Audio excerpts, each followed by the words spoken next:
Was there like a moment where like everything just like clicked and like mindset wise, you just like said to yourself like I've come this far, so like I've like essentially reached a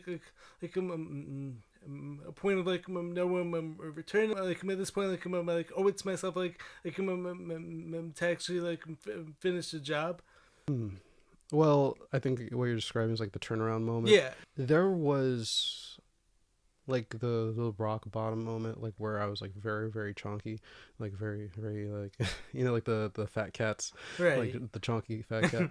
I was like that for years, like, and it was just a point where like I was saying to myself I was going to do like micro adjustments, thinking like I was going to like do small changes Mm. where these small changes were gonna eventually tip the scales, pun intended. um and I was like I didn't even realize that at yeah, right. first.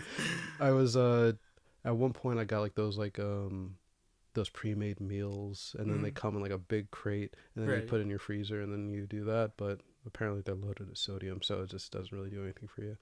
And I would do like occasional walks around the block and stuff, but that was It never. wasn't like enough of a push, but then like also it wasn't actually like a full like mental commitment. Would you say? Yeah, it was like micro adjustments where I Mm. was like doing like small little changes and thinking that was going to change everything, but it was like I was in a death spiral. So kind of you just have to commit to the fall and just let go, and then build yourself up from scratch and then do a hard reset.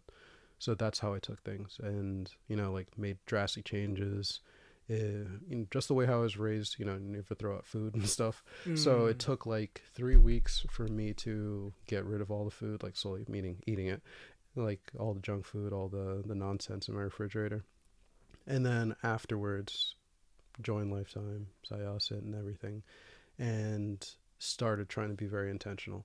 So the it was never like a really really like just one day I'm gonna wake up and be like I think that's very seldom, like those type of instances.